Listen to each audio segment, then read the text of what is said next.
Hey, good evening, Donna Nelson. Welcome to episode 60 of Rooted in Wisdom. This is a daily dose of Donna. And today I'm going to be sharing with you about feeling stuck. This is something I hear all the time, and it's something I experience all the time as well. So I'm going to give you a little bit of my insights on what is happening when we're feeling stuck and what are some things that we can do to actually work through being stuck and going and moving and hitting our goals and things that we want to be doing and achieving. So, one of the things that I know very often is that people don't understand that stuck is a state of a trauma response. And while I know that's new for most of us, right? Like, how can feeling stuck be an actual trauma response? So, first, I guess maybe it's helpful to understand a little bit about what the definition of trauma is. And trauma is really a state that comes from um, feel a sense of helplessness or shock or disbelief. So it's a state where we often don't feel like we have any control in the moment.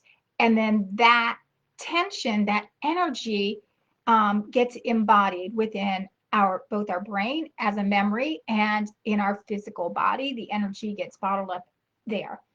And so this stuck, if you think about what I just described, right? So it's energy that's stuck in the body at the result of an experience that we had no control over. We didn't have control in our um, response to it at the time or any control over um, the situation or something that was being said. It could be lots of different things. So I'm not going to talk about necessarily the specifics of what those different traumas might be, but to understand, because you'll know as I'm describing it, what's going on inside of you. And so, one of the things that I really love about my coaching is that it's with people, and that while it's easy to see, like there's a bit of a formula in the sense of, oh, okay, so you're stuck. I already know that's trauma. But do I know what that trauma is? No, it could be a million different things.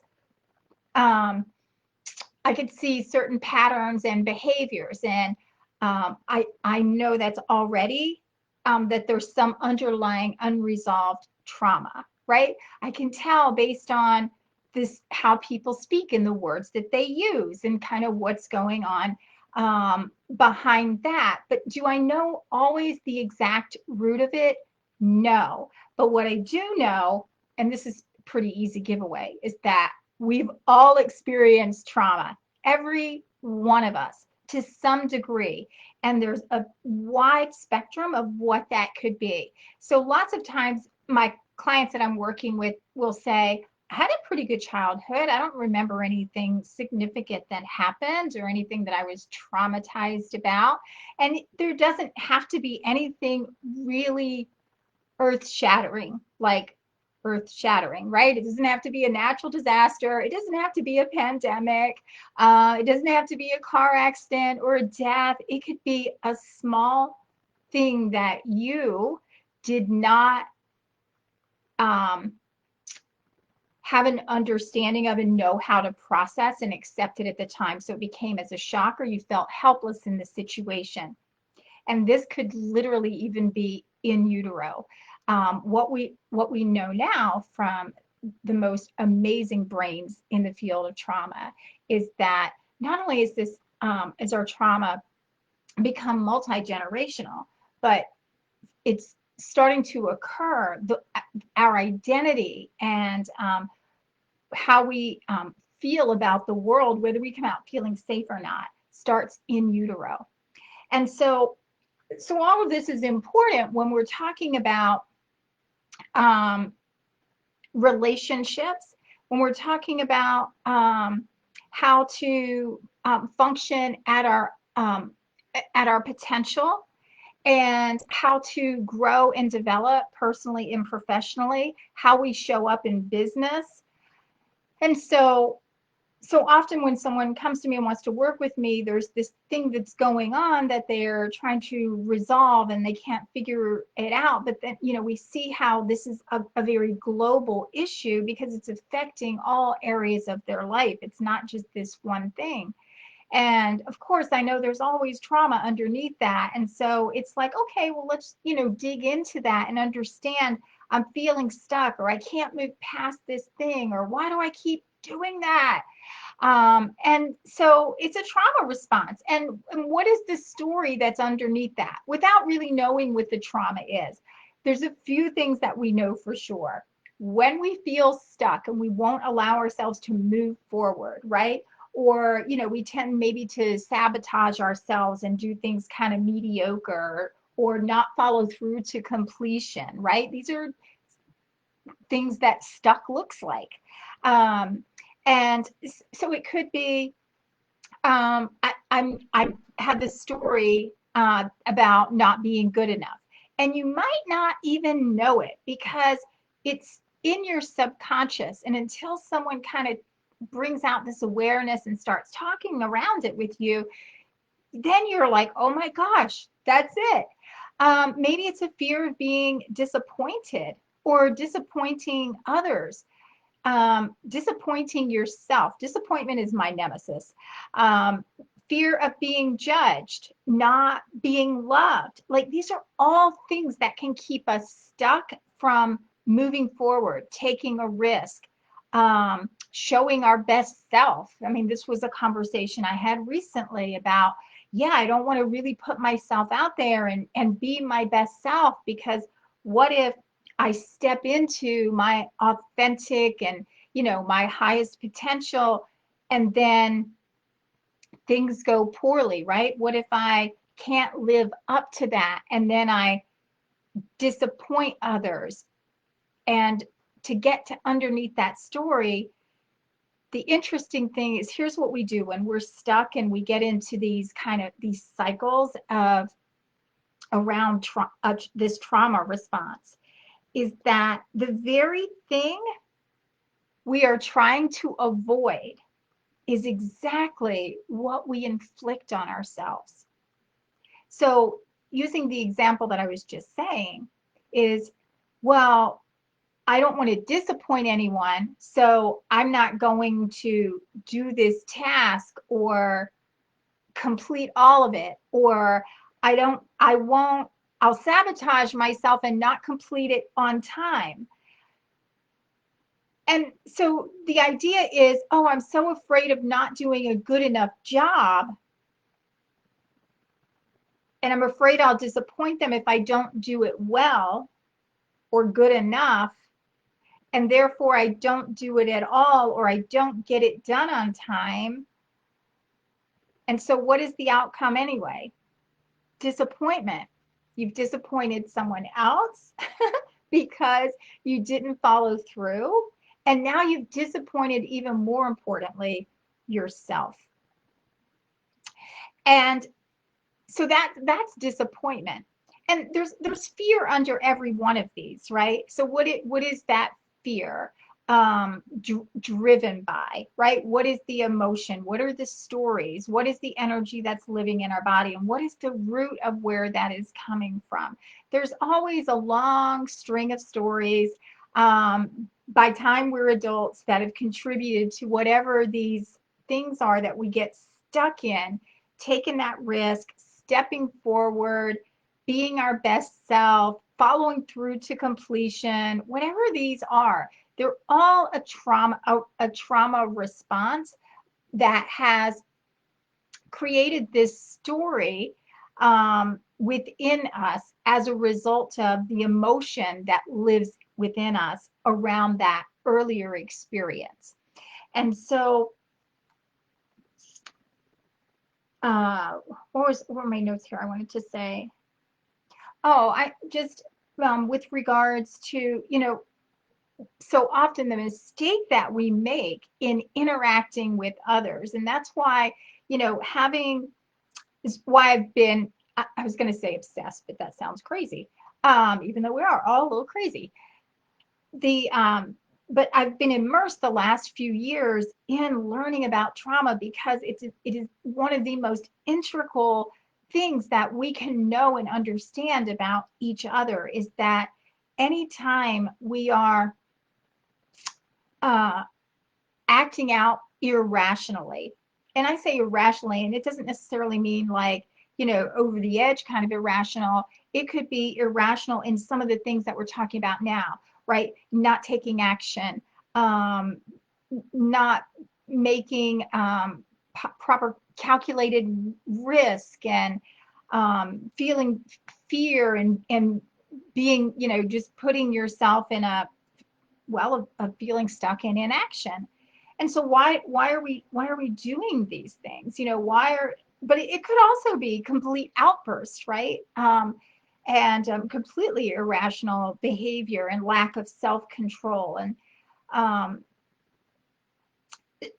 so anytime that I was like, where was I going with that?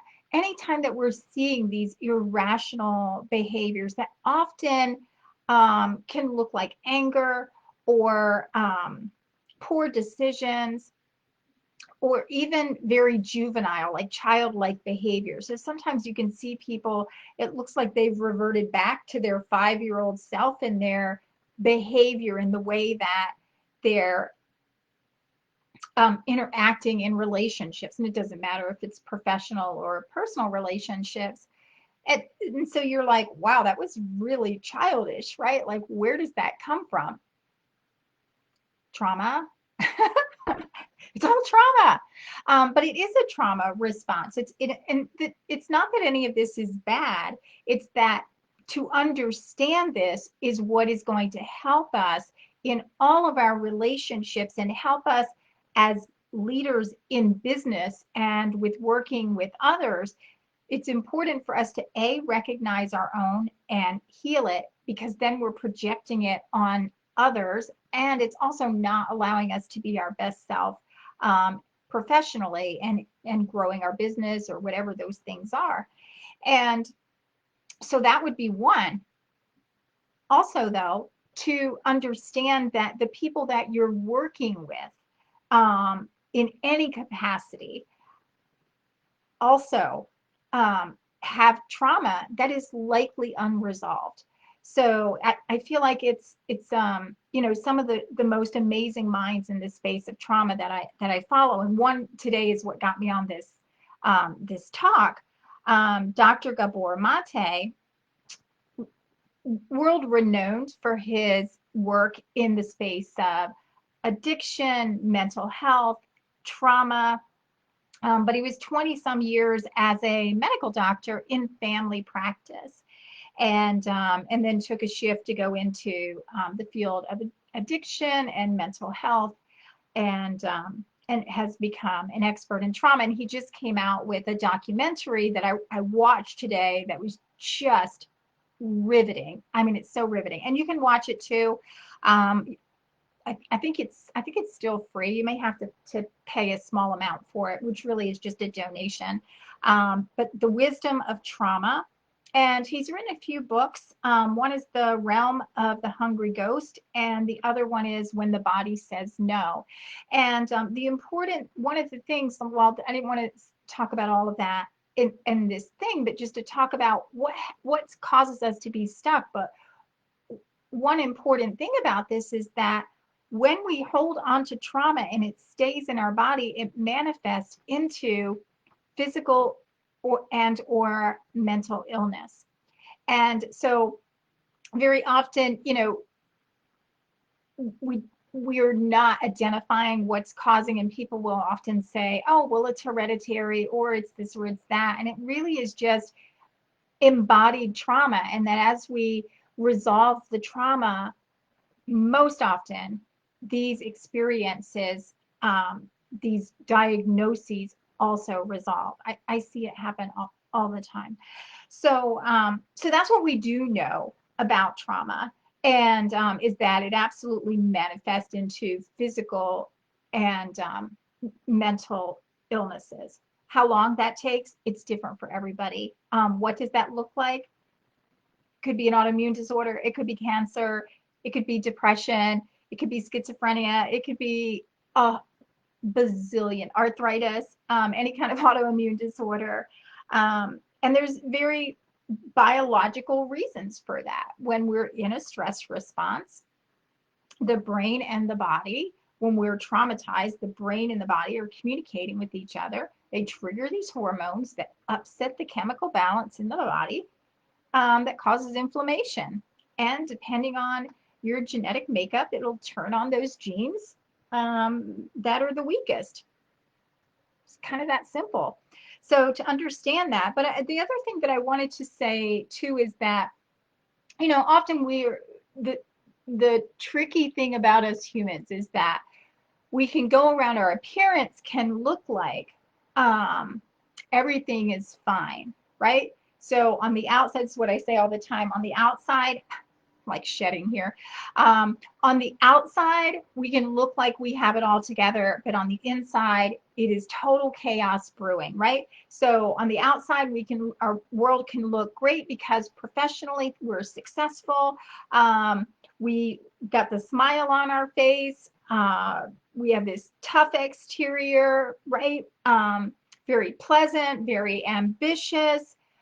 But I know that way too many are feeling very chaotic on the inside because of this unresolved trauma.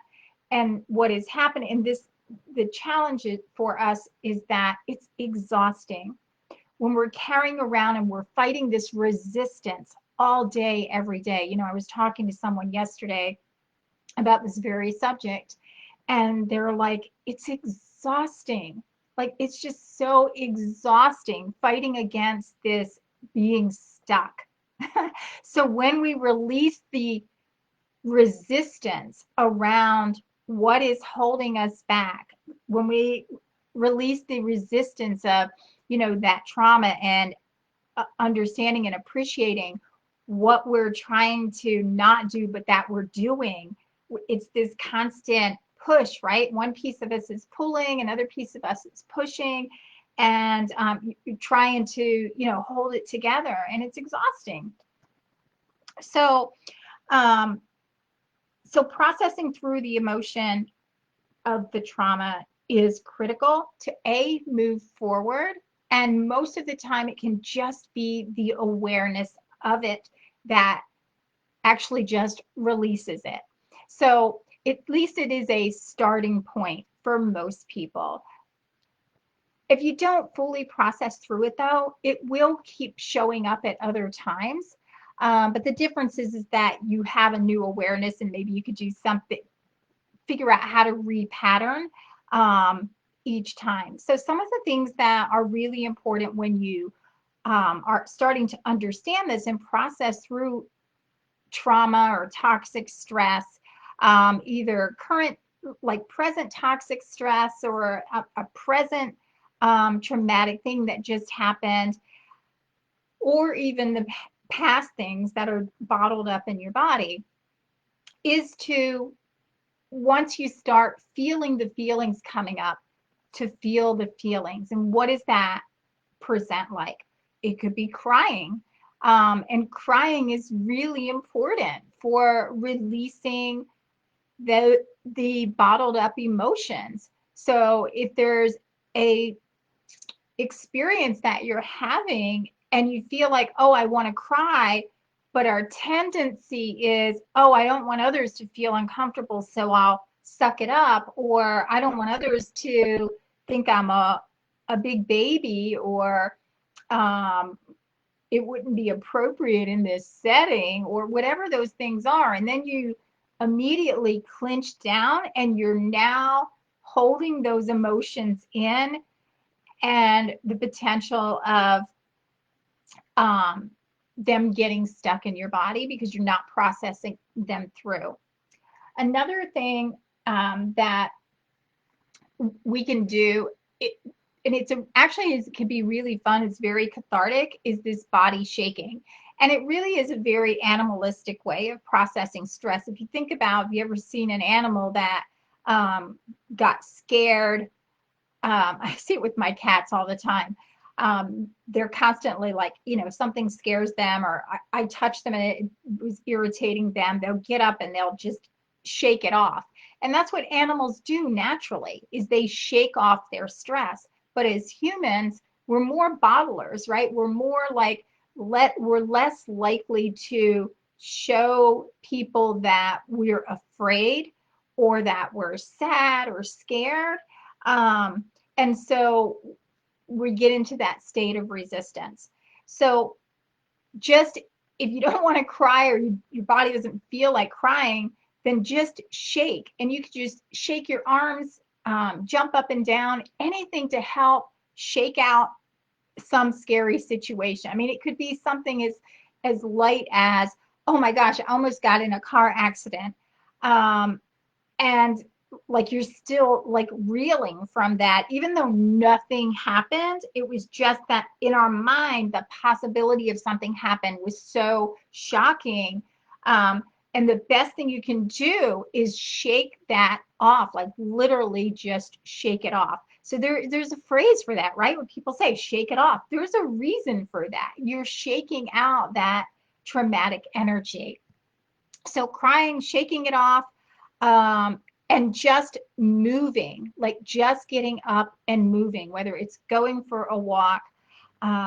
If your body feels extremely tired, taking a nap. Although, that's a healthy response, but also being mindful that you're not dissociating, because dissociating is a very common response to trying to avoid feeling, or and that, or a response to just being in shock over something that happened. So dissociating is where we just kind of get, I call it like daydreaming, like in a daydream state, but it really is more like spacing out. And I've done that lots of times, in response to trauma. I didn't know that's what I was doing, but it's a protective way of not having to cope in the moment. So, but these are things that we can see in others, when we have eyes on understanding what trauma looks like, in others, in the words they use about themselves and others, their behaviors, whether it is very overt and, very, like what I was saying, like kind of like those juvenile behaviors, or irrational behaviors, or where people are really withdrawing and it looks like they're shutting down. These are all responses to trauma that keep us stuck, to go circle back around to what this was all about. So, all right, what else I think that was the only thing that I wanted to say about that. I think so. Let me look at my notes here. Oh, the other thing that I wanted to make clear on that as well, though, is that trauma is a disconnection from self. And that is what makes trauma so dangerous for us as humans, is that as soon as we have a traumatic event, again, that thing that makes us feel like we're helpless, that we had no control, puts us in a state of shock or disbelief, that we then don't have someone to help us process through. We might not have someone to talk to validate us or to hear us. And, these are things that are common in childhood, right? Where you get told to, oh, go sit down, or just go to your room, and nobody wants to hear that, and stop your belly aching, or whatever those kinds of things are, where we're dismissed constantly and not allowed to have our voice. We learn to bottle up and be quiet. And so what that teaches us as humans is to disconnect from self. And the reason that we disconnect from our authentic self is because we've learned it's not good to be me. It's not healthy to be me. It's not okay to be me, because when I was me, I got rejected, or I disappointed someone, or I got in trouble, right? Or I got beaten, or whatever those things are, that made us realize it's not okay to be me. So I'm going to disconnect from me, and we cut ourselves off. And that's why then when we grow up and I'm working with people that I'm saying, okay, it's time to show up and be your best authentic self. And people are like, what the fuck is that? I don't even know who that person is anymore, because 20 years, 40 years, I haven't been myself. And so the only way that we get there is by healing these past pains, and through that happens through self-awareness and connecting back to that original self that got disconnected. All right, so that is why feeling stuck is a trauma response. So if you're feeling stuck and you don't know how to shake it off or how to move through whatever that trauma is that you may not even know, but you find yourself over and over not following through to completion, not being able to get started, finding yourself just procrastinating or doing things partially and then not getting them done, then let's work on that and see how we can get you to be more optimized, and more to your best self, and get you out of this state of feeling all of this heaviness around why you constantly are being stuck and disappointing yourself, or letting down others, or afraid of whatever those things are, not being good enough. All right, so you can DM me, you can comment below, or you can go to my services and book something there, or go on my website and book a consult. So either way. All right, so good night. See you tomorrow.